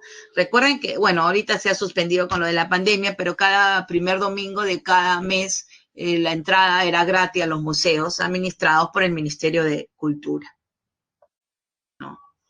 Y uno de los museos que siempre todos los ciclos llevo a mis alumnos, bueno, con la pandemia este año no he podido, es al Museo Presbítero Maestro, ¿no? Todo el mundo espera que la profesora Ani los lleve a este museo, ¿no? En las noches.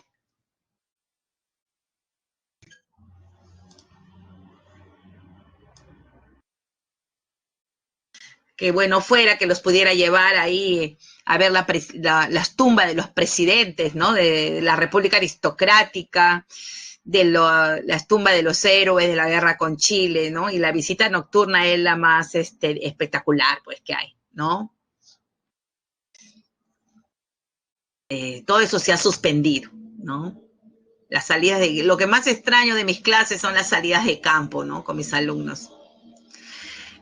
Las amenazas. ¿Cuáles son las amenazas? Tenemos, pues, obviamente, las amenazas naturales. Por ejemplo, Chan Chan. Una de las mayores amenazas de Chan Chan es la amenaza natural, debido a que está cerca al mar, ¿no? La humedad y como es de barro, ¿no? Se ha ido deteriorando, ¿no? La lluvia, la humedad, la erosión puede ir dañando, pues, nuestro patrimonio, ¿no? Las lluvias, por ejemplo, en Machu Picchu, ¿no? Además de, a pesar de muy bien de la ingeniería hidráulica que hicieron los incas, siempre tiene que estar en mantenimiento por las fuertes lluvias, ¿no?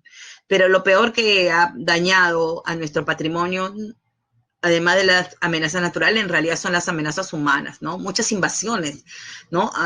Asentamientos humanos en zonas donde había restos arquitectónicos, arqueológicos, ¿no? El otro es el huaqueo y el vandalismo, ¿no? El tráfico ilícito de documentos. En el Archivo General de la Nación se han perdido documentos, han robado, ¿no? Se han perdido un montón de documentos y que han sido negociados, ¿no? Por coleccionistas que compran, ¿no? Hubo un reportaje de documentos que se habían perdido desde la época colonial y republicana, ¿no? Monedas también se han perdido, ¿no? Del Banco Numismático, por la corrupción además, ¿no? La negligencia y corrupción de autoridades en general. La basura, la acumulación de basura, etcétera, el crecimiento urbano.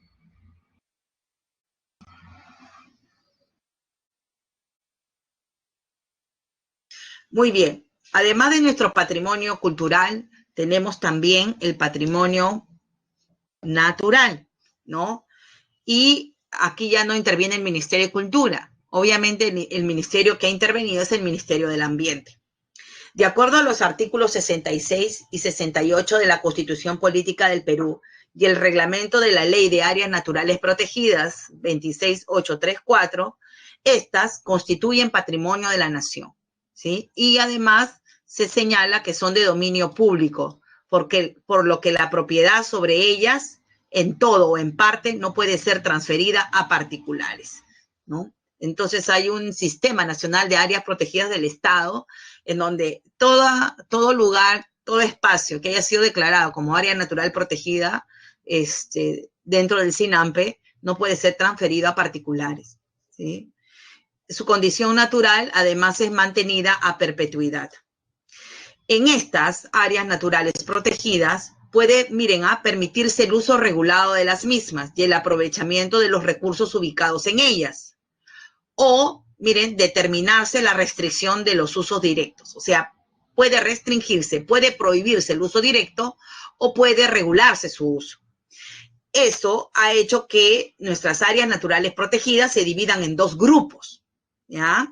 Unas que son las de uso indirecto y que tienen carácter de intangible, es decir, que no se puede aprovechar los recursos, no pueden explotarse los recursos, y las otras de uso directo, en la cual sí se permite el uso regulado y su aprovechamiento regulado, ¿no? Entonces se dividen en dos grupos, las intangibles y las tangibles.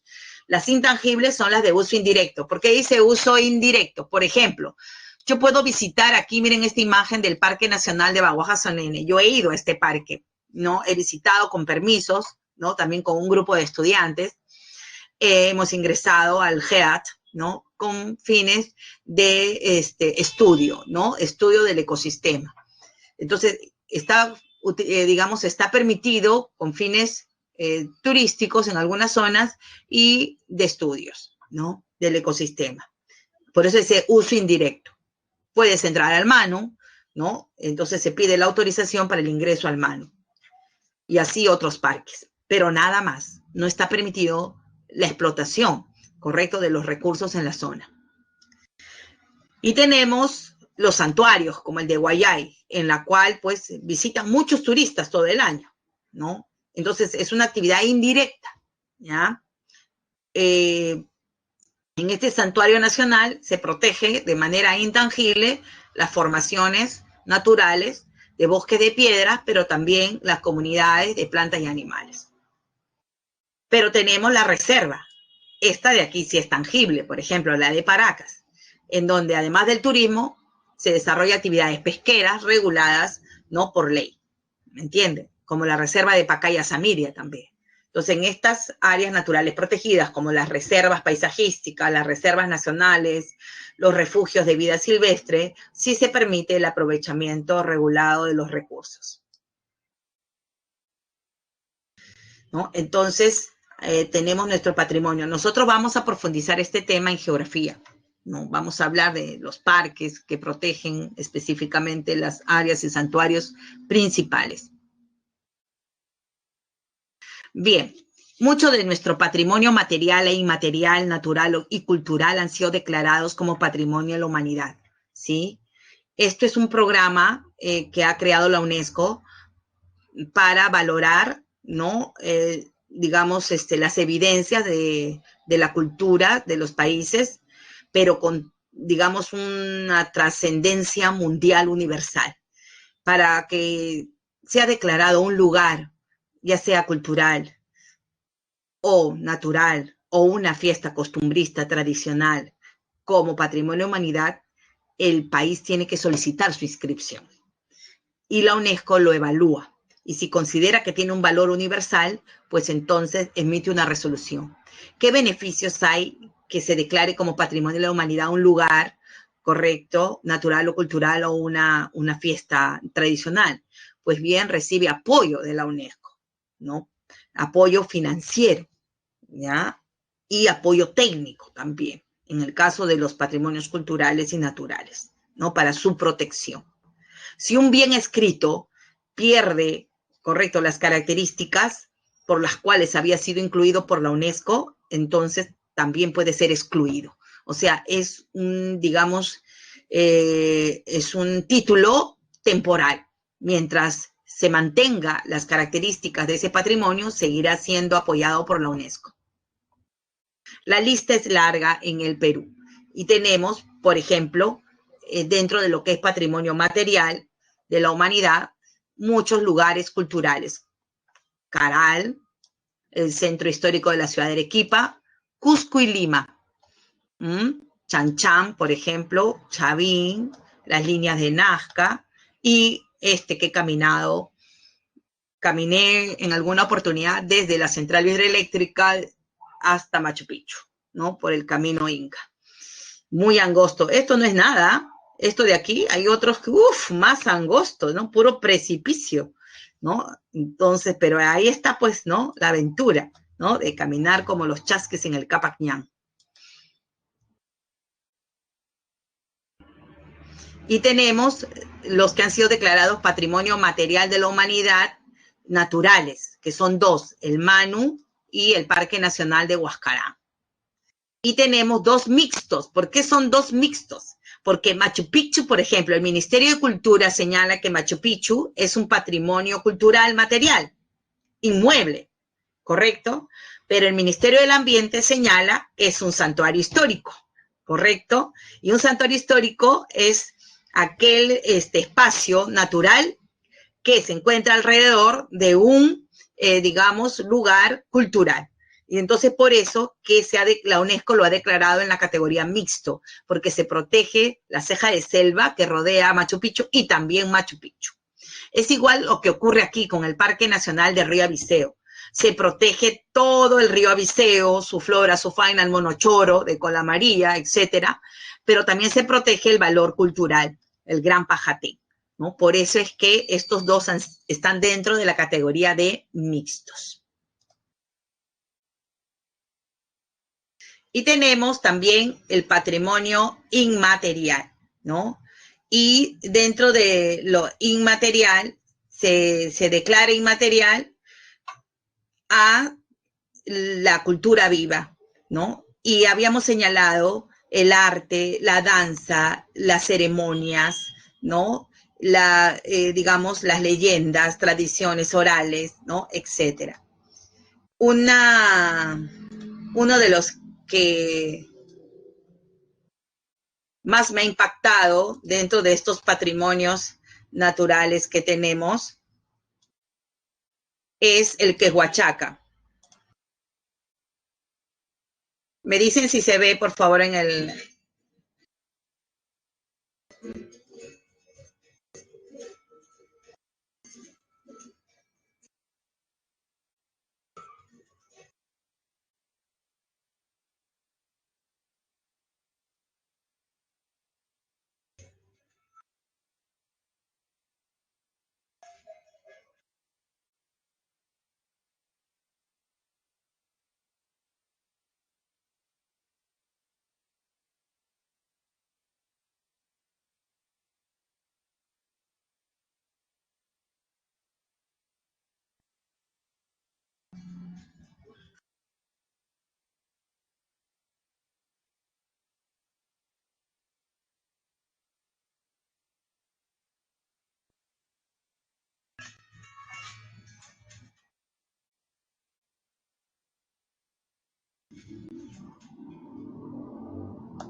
¿Qué tal?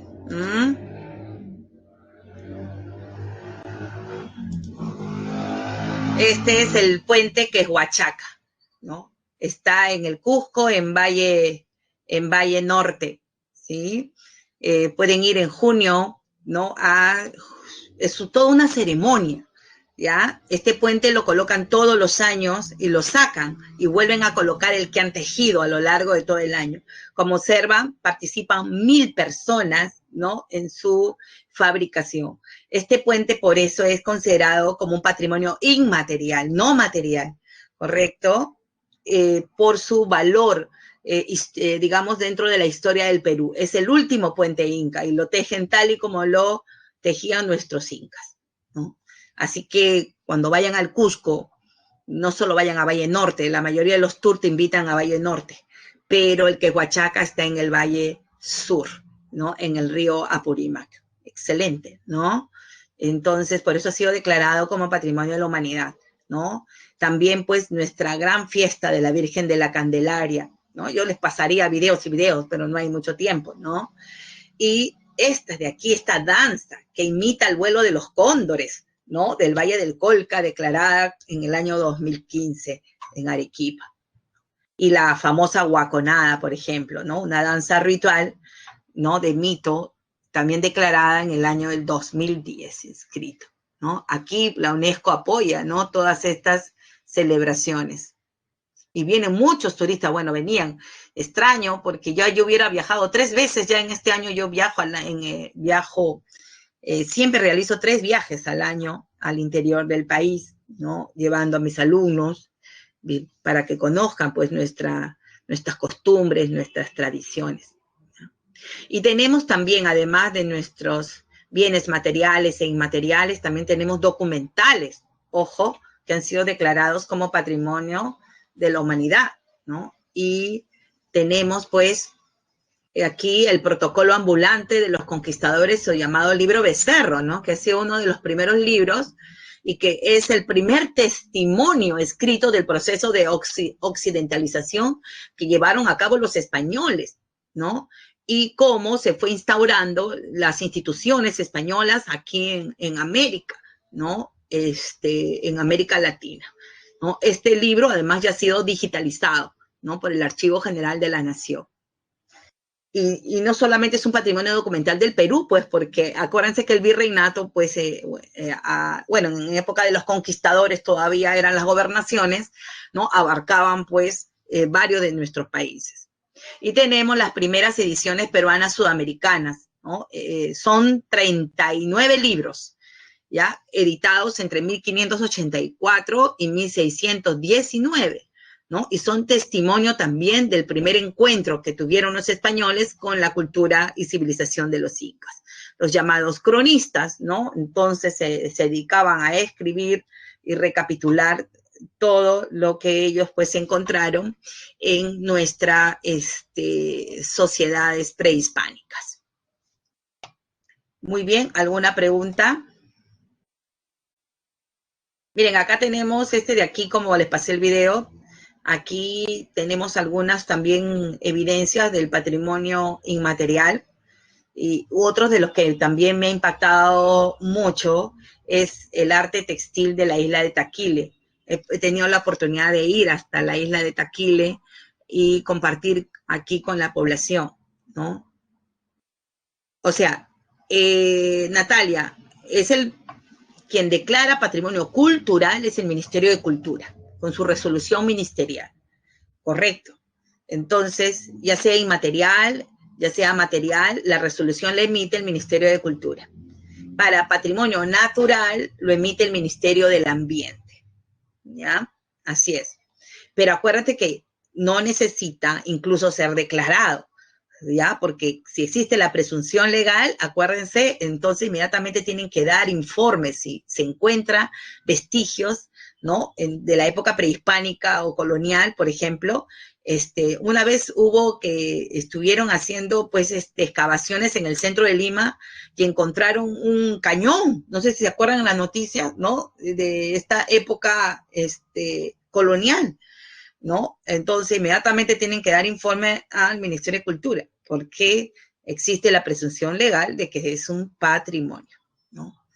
Bien, también han sido declarados como patrimonio inmaterial la danza, de la famosa danza de las tijeras, los danzarines. Hay que tener mucho físico, ¿no? Para estas danzas, ¿no?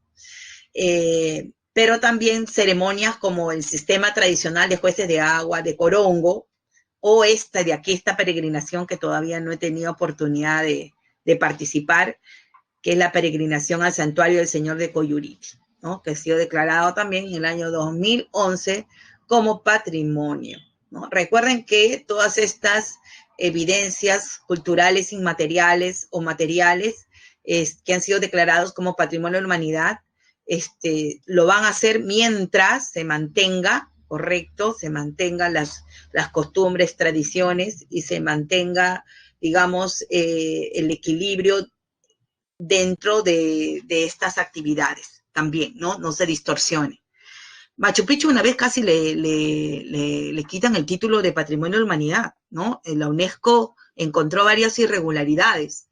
Al encontrar varias irregularidades, ¿no? Se le observó, dejó varias observaciones al Ministerio de Cultura y entonces se tuvieron que tomar las medidas, ¿no? Necesarias para regular la visita. O sea, muchos turistas llegaban a Machu Picchu de manera indiscriminada y entonces se comenzó a deteriorar la estructura.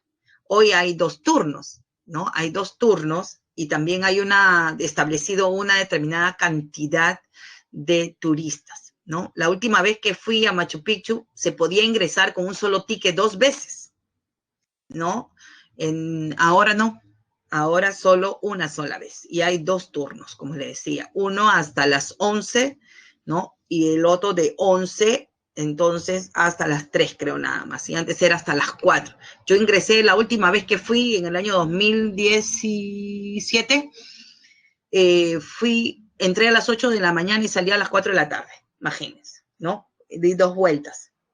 Y es que me subí hasta el Intipunco arriba, ¿no? Pero ahora ya no está permitido, porque la UNESCO justamente ha observado, ha hecho estas observaciones. Muy bien, ahora sí pasemos a las preguntas. Esto está muy fácil, creo. A ver, contésteme rapidito.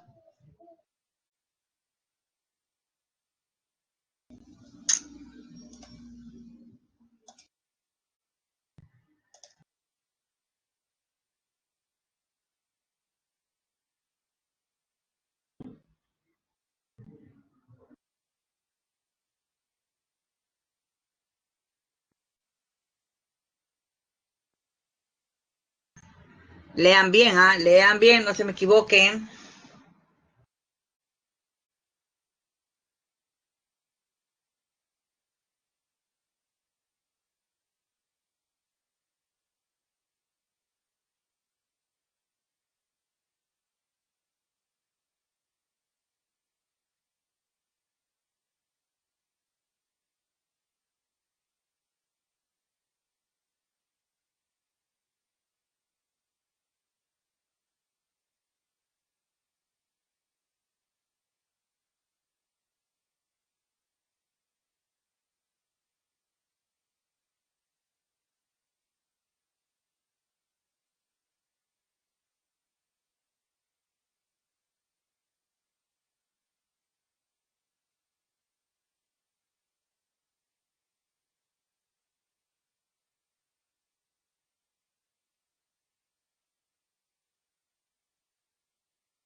A ver, ¿qué pasó? ¿Qué pasó? ¿Qué dije yo? Antes de la llegada de los españoles, ¿qué era? Antes de la llegada de los españoles, ¿qué era, chicos? Ok, Miguel. Arqueológico. Entonces, ¿cómo me han marcado histórico la C? Después tengo 9, la B, que era la respuesta. Inmaterial no, pues, porque inmaterial, acá no hay técnica, ¿no? En la pintura rupestre no hay técnica, ¿sí? Entonces es material, ¿correcto? Cultural, pero no histórico, pues, era arqueológico, ¿correcto? Muy bien, la respuesta era la B. Rapidito a ver esta de acá.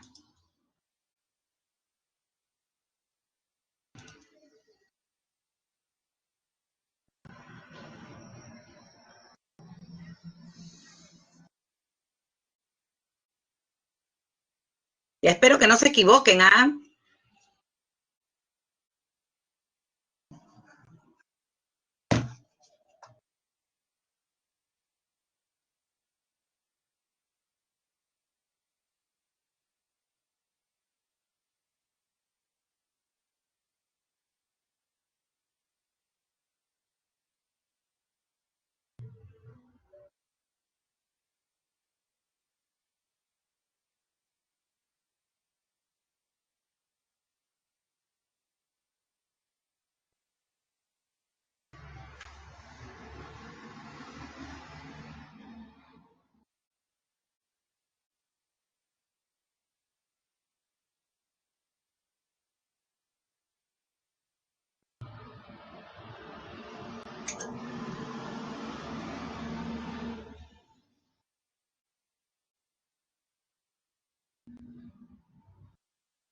Vamos terminando.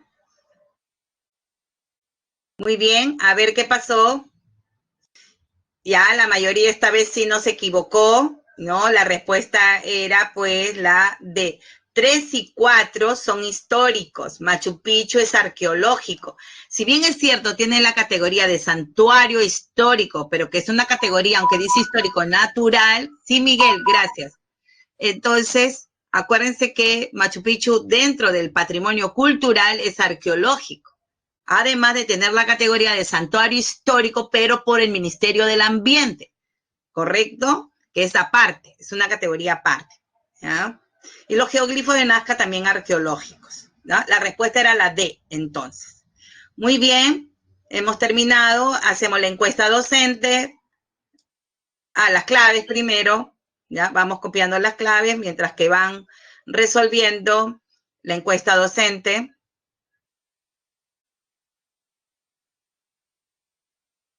Las claves ahí las tienen, 1B, 2D, 3B y 4D. Muy bien, nos vemos el próximo sábado. Terminen la encuesta docente, por favor.